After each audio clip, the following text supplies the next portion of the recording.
10 survival experts were sent to the Arctic wilderness.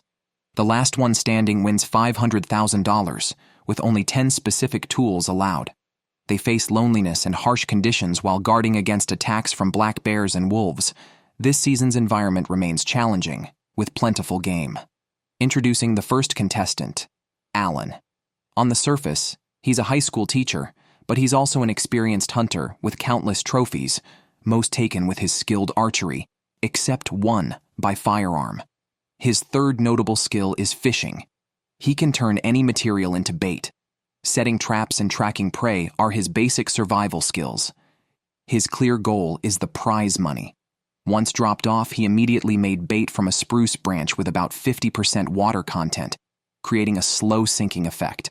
Using trap line, parachute cord, and a fishhook, he quickly made a slow sinking lure. The lake, full of large, aggressive fish spawning near the shore, soon yielded a catch. Alan swiftly landed the fish and ended its life. Though not large by the lake's standards, managing the line by hand was challenging. After preparing his meal, it was late, so Alan decided to camp by the lake, already doing better than many contestants by securing food immediately. Next is Luke, whose family runs a wilderness survival school. Raised in primitive conditions, he learned many survival skills from a young age. Hunting is second nature to him, along with other basic skills. He excels in resource utilization, turning many materials into hunting tools. For Luke, the prize money is unimportant. He wants to set an example for his son. Shortly after arrival, he spotted fresh moose tracks, living up to the island's reputation. However, a series of bear tracks also highlighted the dangers. While others might avoid the area, Luke was excited, following the bear tracks until they led to a game trail. After scouting the area without finding any bears, he suddenly spotted a grouse. He adjusted his shooting angle and successfully hit it. Approaching, he found the grouse in pain and swiftly dispatched it. The resources were indeed plentiful, starting with either fish or fowl, with only moose left. The third contestant, Lee, has Native American heritage and has lived in the Yukon Valley forests all his life, meeting people outside his tribe only at age 15. While others were in school, he was already hunting and setting traps. His tribe has long depended on fishing, but with 15 siblings, the demand was high. In winter, they relied on moose and bear. Lee owns a small plane, the tribe's only link to the outside world. He entered the contest to win the $500,000 to buy a larger plane for his tribe. While the challenge may be brutal for others, for Lee, it's just living in a different place. Despite eating well, he remains lean, unlike other contestants who gained weight before the competition. If he doesn't manage his calorie loss well, he might have to quit before winter sets in. His strategy began with building a shelter, followed by finding food once he was warm. He made a fishing rod to catch fish. Just as he was about to test it, a strange noise came from nearby. Following the sound, he first spotted an animal that looked more like a black bear than a beaver. It turned out to be an otter by the lake, but it was too far away to shoot. Luke, having focused only on hunting the previous day, had to spend the night by the lake. Waking up, he was choked by the smoke, and his sleeping bag had small holes burned into it. His plan today was to continue hunting and find a spot for a temporary camp, prioritizing food above all. He ate blueberries he found along the way. Suddenly, a black shadow flashed by. Luke got up to check and saw a black bear. He approached it cautiously, drew his bow, and shot, but missed. The bear wasn't startled, and Luke quickly loaded another arrow, just missing again. When retrieving his arrows, he found only one. The other was likely taken by the bear. Next up is Cade, who grew up loving the wilderness and hunting, becoming a professional hunter and living in the Rocky Mountains for over a decade. He has killed countless prey with his arrows, and once even killed a gray wolf with his bare hands. Joining the wilderness survival show for the prize money, Cade plans to use it to fund a horseback archery camp to teach resilience through outdoor activities. He doesn't think this should be a contest of starvation and refuses to gain weight like other contestants. Before hunting deer, he must build a temporary shelter, as it's fundamental for survival. After setting it up, Cade explored and soon found moose tracks. He made a moose call from birch bark and followed the tracks, finding signs of a moose's presence. When he blew the horn, rustling sounds approached, but he discovered it was a North American reindeer, a local protected species, and couldn't kill it. Hunting is physically demanding, and he rested to prepare for the afternoon hunt where he skillfully killed a grouse. That's a good shot right there. So, that's good. Returning to his shelter, he was confident he'd eat grouse today and moose someday. Jody, also a wilderness and hunting enthusiast, skilled in trapping, once built a cabin and lived in it for 6 weeks with ample food and amenities. After scouting for 2 days, she found an ideal spot with reindeer moss acting like a natural sponge to keep the ground dry. She decided to camp there, using the abundant firewood nearby, and sheltered from falling branches and the wind, planning to build a permanent shelter unless a bear visited. In the meantime, she'd use a tent for its simplicity and warmth. On the 3rd day of the survival challenge, Lee planned to make a raft for fishing since his area was all shallows. He aimed to rely on fishing resources to survive. Although he wanted to hunt a moose, he lacked the body fat for a mountain hunt. Using trap lines, he quickly tied the logs together to build a simple raft. Lee tested it right away. It had good buoyancy and stability. He hurried back to camp to weave a fishing net. With the net set, he began looking for a good fishing spot. He hadn't yet tested the lure rod he had made. After searching along the lake shore for a long time, he finally found a deep water area. Lee expertly cast his line and caught a fish within minutes. He quickly reeled it in and, while gutting it, found lots of roe, which he ate immediately. Before dark, he checked the net and saw a white flash from afar. Lifting it, he found a fish even bigger than Alan's. Lee caught 2 large fish that day. Jody, before joining the contest, must have eaten well as she had been eating moss and berries for 4 days without hunting or fishing. Her strategy was to first build a shelter, believing a comfortable environment would help her survive. The shelter was quite large, and although the thick logs were great for insulation, building such a shelter was very taxing, using up 700 calories per hour, not something everyone could handle. It was uncertain if Jody would succeed. Wyatt, contestant number 6, had been hunting and fishing with his father since childhood. Over the years, he had enhanced his hunting skills and other survival abilities. Each year before the contest, he managed to hunt a moose. After being dropped off by the show, Wyatt first built a temporary shelter. His survival strategy was to fish initially to ensure he wasn't hungry, then move on to hunting. The fish caught here averaged 18 kilograms, and with some luck could exceed 50 kilograms. His net made from parachute cord should handle it. The next contestant, Anne, was a true old-time farmer. Besides farming and hunting, she often honed her survival skills in the wilderness. She believed her age and short stature, along with a slower metabolism than younger people, made her well-suited for this survival challenge. Plus, her plant identification skills were a plus.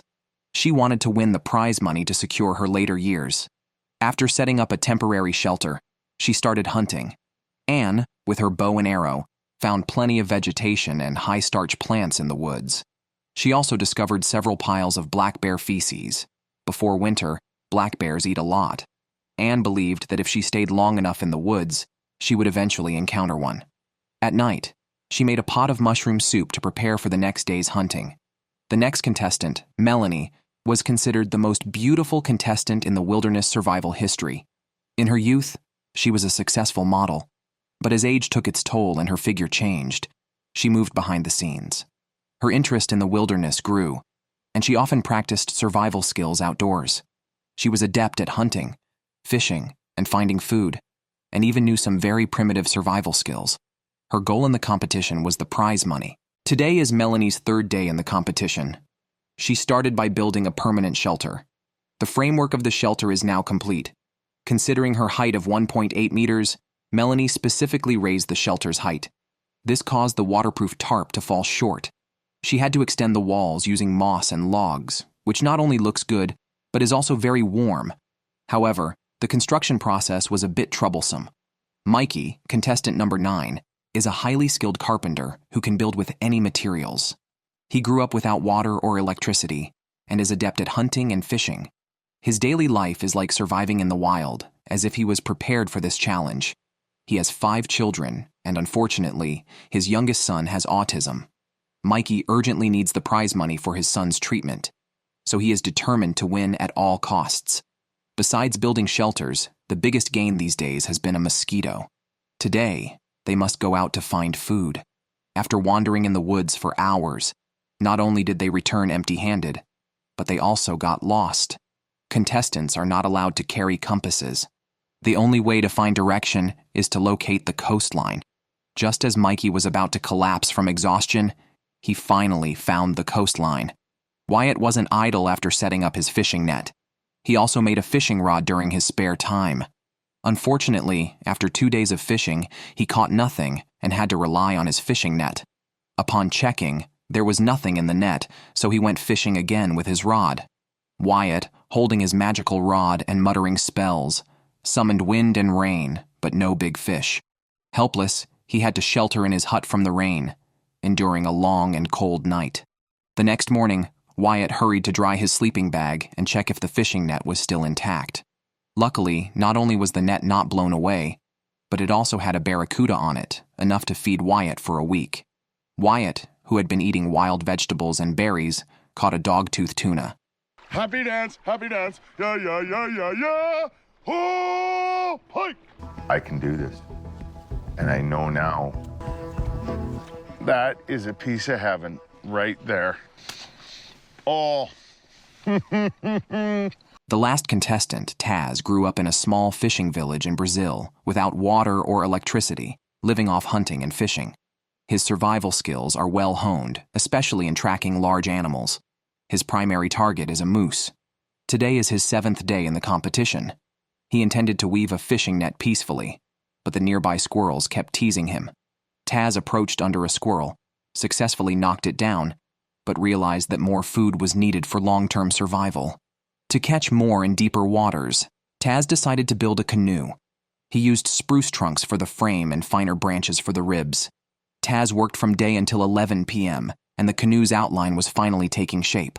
The next day, he sawed off the excess branches and scraped off the spruce bark to boldly wrap the waterproof fabric around. Once the fabric was secured, he tested the canoe, which was stable and buoyant. He then set the fishing net in deeper waters, ready to hunt. Mikey, in search of large game, had walked a lot these past 2 days. After a short rest, he ventured into the woods again. This hunting trip was not in vain, as he heard a partridge. Mikey stopped, observed for a while, carefully approached the direction of the partridge, adjusted his angle, and released an arrow. Quickly locating the fall site, Mikey successfully captured the partridge. Although the bird was small, it was significant for Mikey. It not only proved his exceptional hunting skills, but also confirmed that resources were nearby. After a week of eating wild vegetables and berries, having chicken was incredibly satisfying. To cope with sub-zero temperatures, Anne decided to build a semi-underground shelter. Although constructing this type of shelter is cumbersome, it is definitely warmer than those built above ground. She plans to add a stone wall later to tackle the challenge effectively.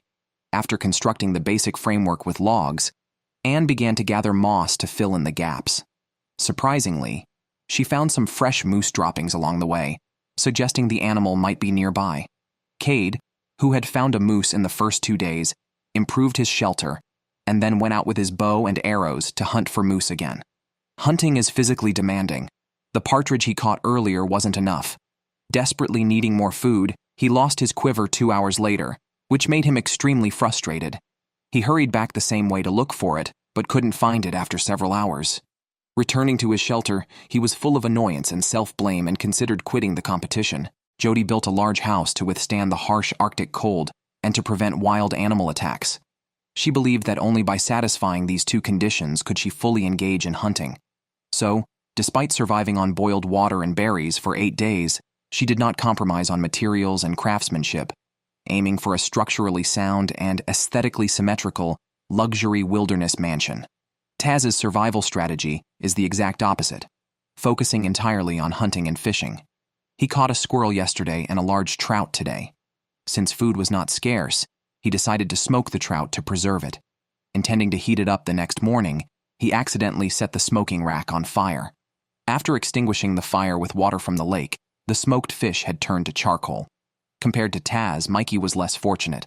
At least Taz had his catch, whereas Mikey hadn't seen any success with his fishing nets, even after 9 days in the competition. He tried to distract himself with work, but ended up with a stomach ache. Alan, with a strong stomach and teeth, knew that hunger could decrease digestive efficiency, so he ate something every day, consuming anything from alder cones to birch catkins. As he had not caught any fish for the past 6 days, he set several traps in the forest. With passive traps hunting 24/7, today he planned to build his permanent shelter with a conical structure for better warmth. After completing the framework and covering it with moss, the shelter was perfectly completed by nightfall. He then went to the forest to find food, but heard an animal howling near the traps. Approaching, he found a marten. Due to local laws prohibiting hunting them, Alan had to release it. The animal was aggressive, able to take down much larger animals. To prevent ending his competition, Alan used his jacket to cover its eyes and quickly cut the base of the trap to free it. To avoid similar incidents, Alan decided to dismantle all his traps and focus on hunting and fishing. Despite expecting Mikey to call for rescue and quit the competition, he felt better after vomiting all night. He realized a truth in the morning. Survival isn't just about hunting and fishing. After eating, he embarked on another hunting trip and soon spotted a partridge. Mikey quickly threw his camera to the ground, and it took 2 shots to hit the target. Because the partridge had a strong will to survive, Mikey had to chase it a long distance before finding it. Fortunately, this made 2 partridges in 2 days. Since he couldn't find his first arrow, he decided to make one. The density of the wood was moderate, perfect for carving, and he easily shaped the rough form of the arrow. When he had time, he planned to add an arrowhead and fletching to it, potentially ready for real combat. Cade lost all 9 of his arrows. He thought he could survive on fishing and traps, but after a week, he had nothing to show for it. As a professional hunter, not hunting meant no chance of making it to the end, so he decided to make a few arrows himself. Compared to Mikey, his arrows were much more professional, whether in material selection or craftsmanship.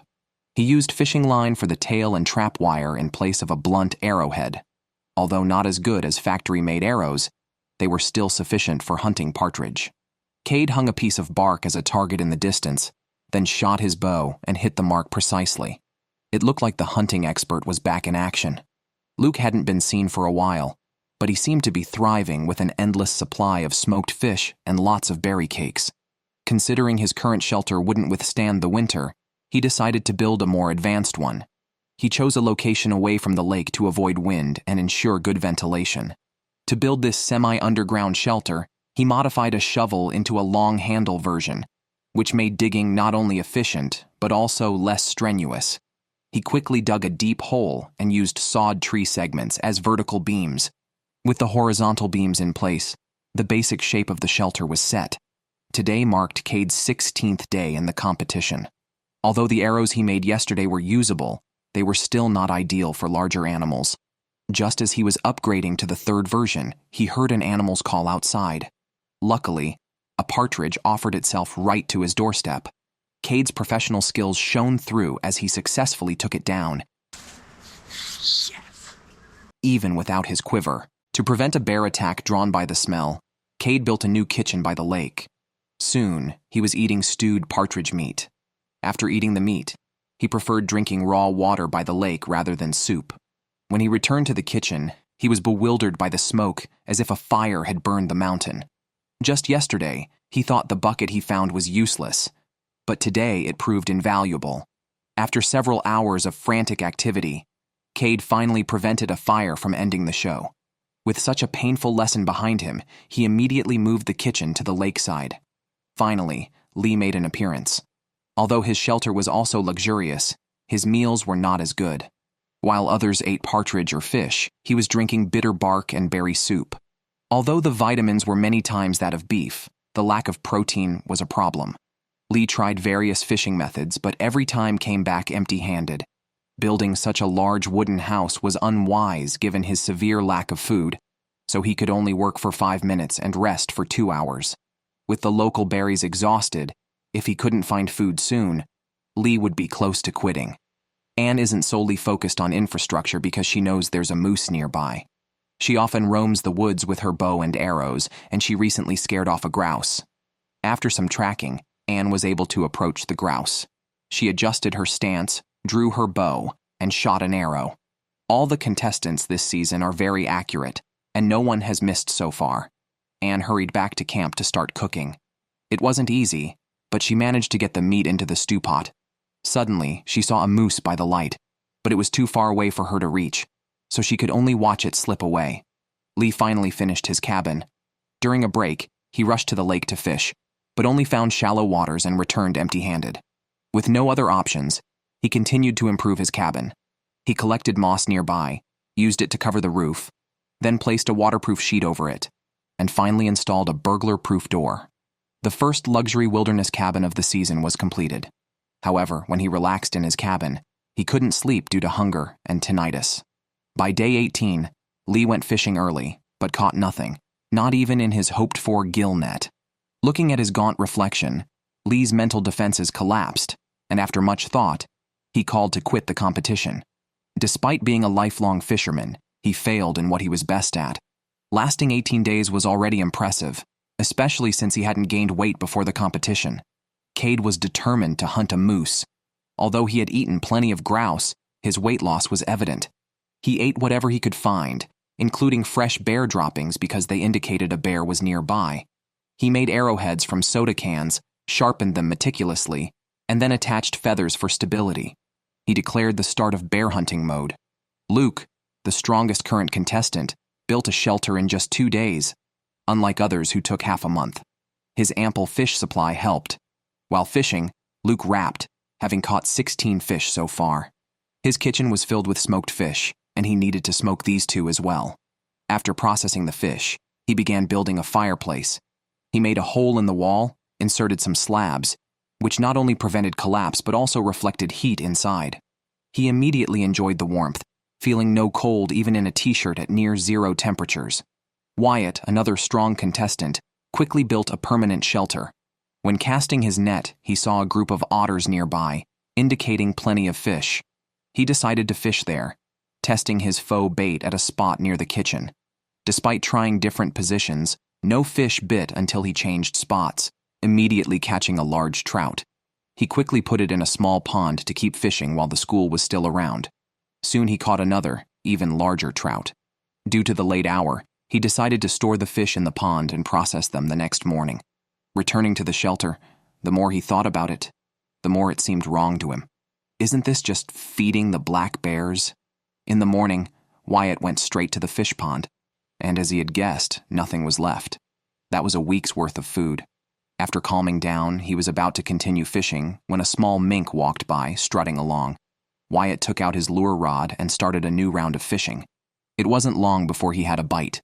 This time, he didn't dare keep the fish in the pond. He took it straight to the grill.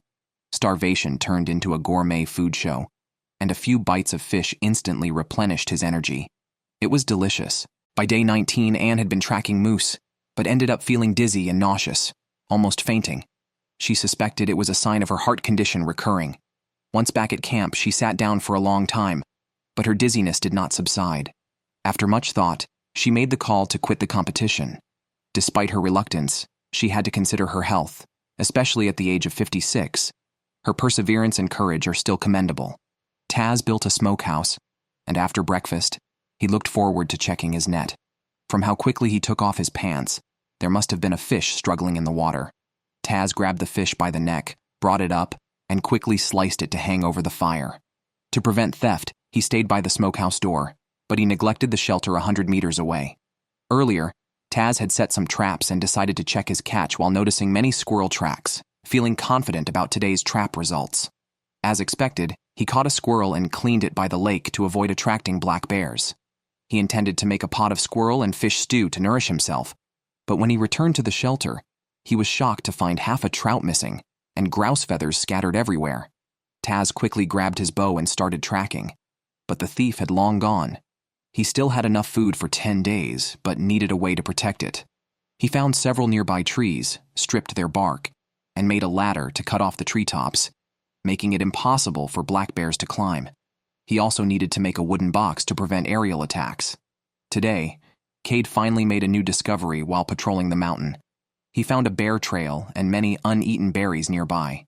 He decided to cut some branches to camouflage himself and waited by the tree trunk for the bear to come. After 2 hours, no bear appeared, and an exhausted Cade had almost given up hope when he spotted a squirrel on his way home.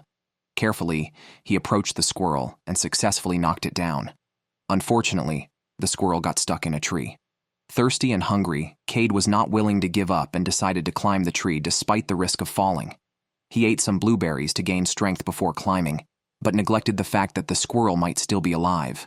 Cade was bitten by the squirrel. Even though eating the squirrel would sustain him for a few days, the wound could easily become infected.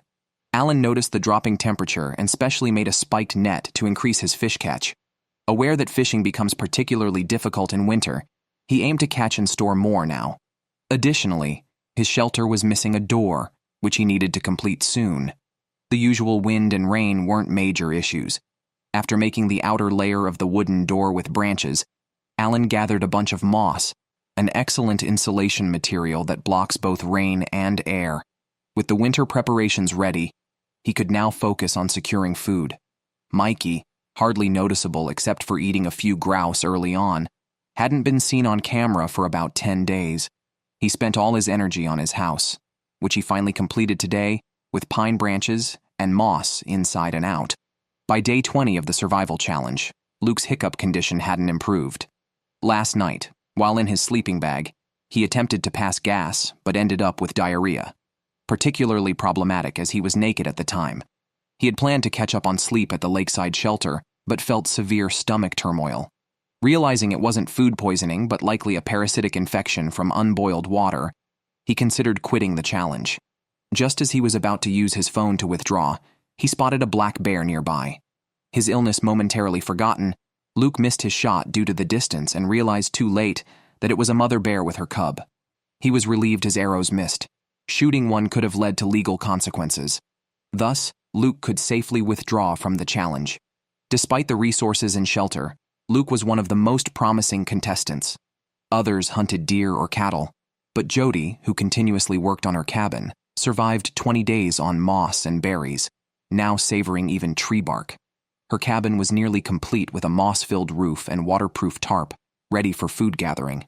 In comparison, Alan's smaller shelter was just as warm and energy efficient, allowing him to focus on food. After checking his empty net, Alan started fishing and immediately spotted a big fish, quickly catching it.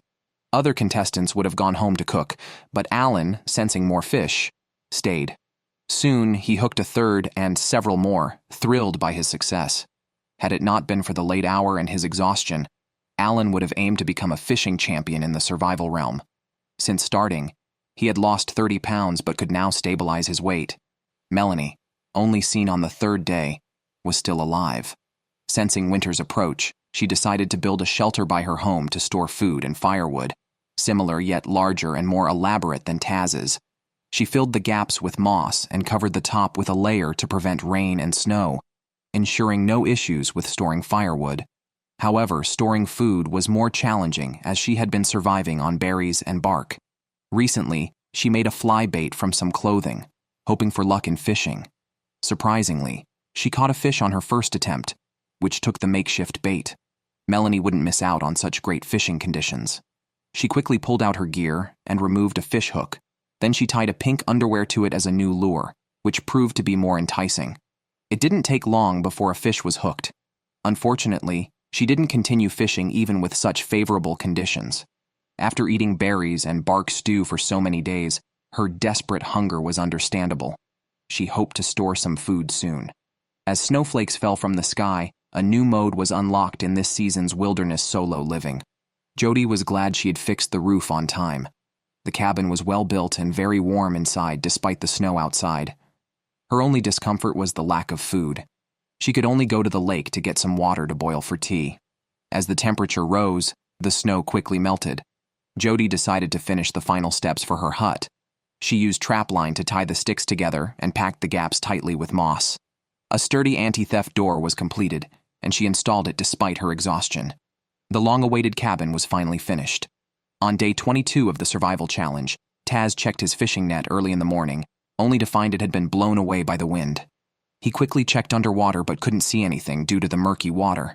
After probing with a stick, he concluded that the net was truly lost. Now, he only had 3.5 pieces of smoked fish left. He had to either ration his food or find new sources of sustenance.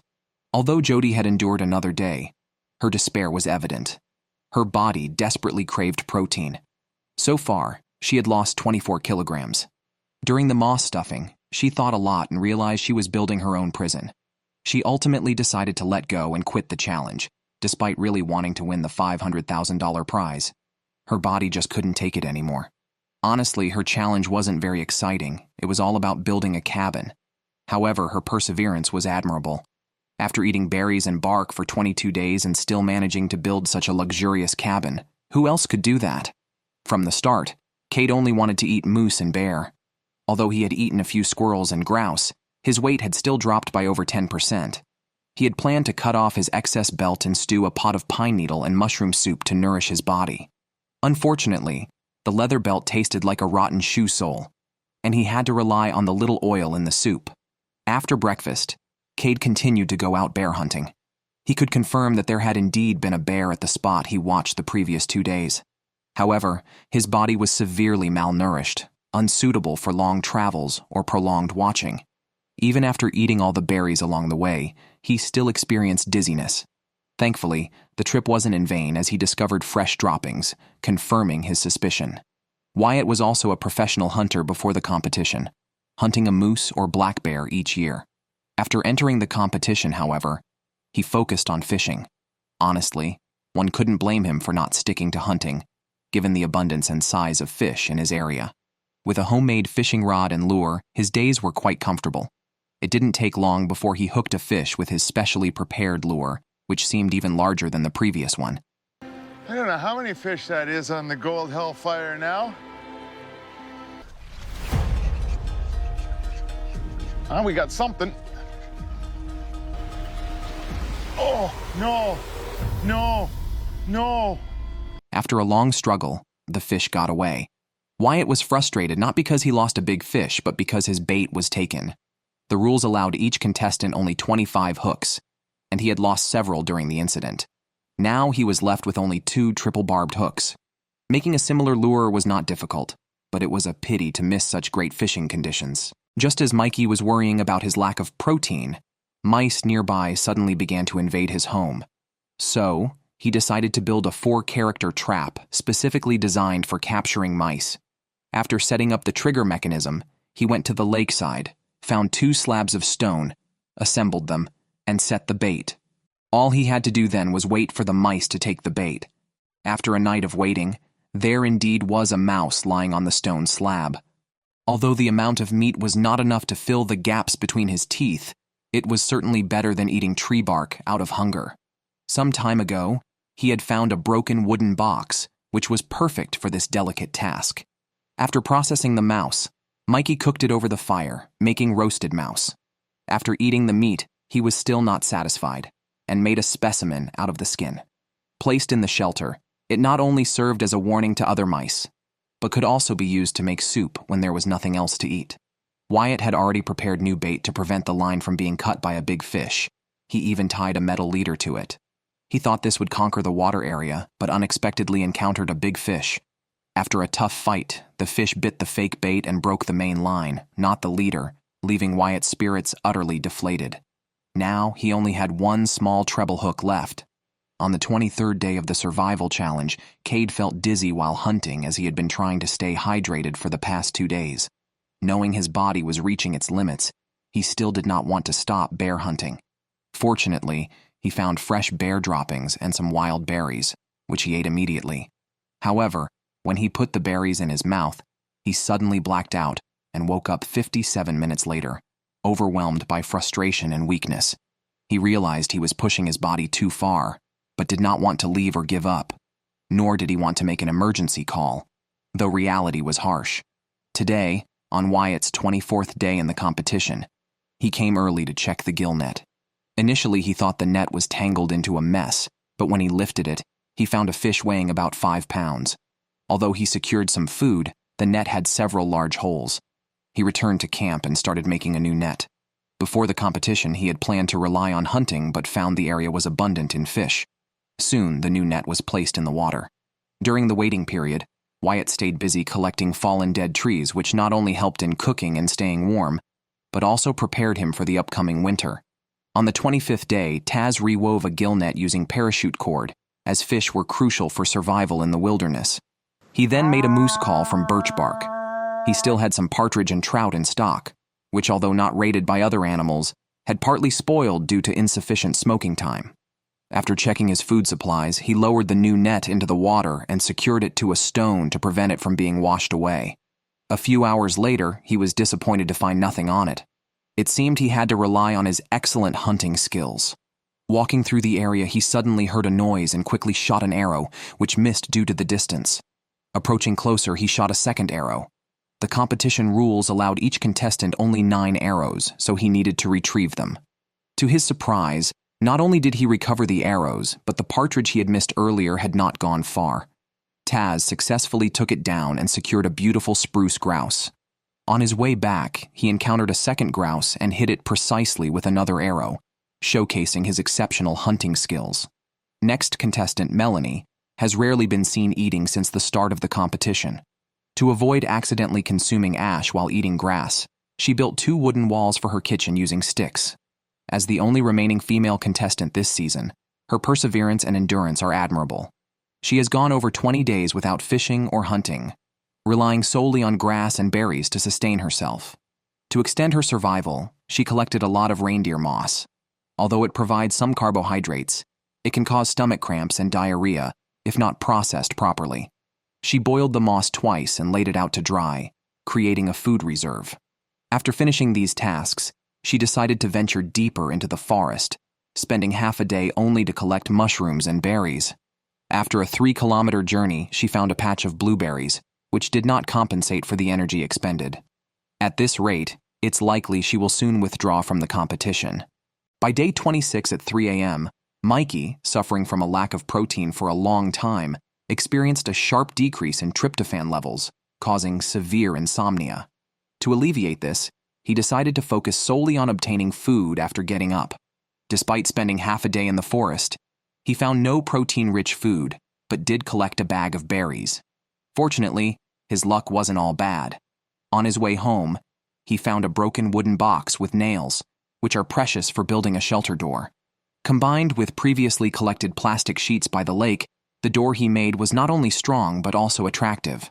Wyatt recently caught several dozen pounds of fish. With the lake not yet frozen, he decided to store some smoked fish before the temperatures drop further. Taz, anticipating rapid heat loss once winter hits, chose to improve his shelter, since even an abundance of food won't keep him warm. In his free time, Taz crafted a set of chess pieces, which not only helps pass the time, but also allows him to calmly analyze the competition.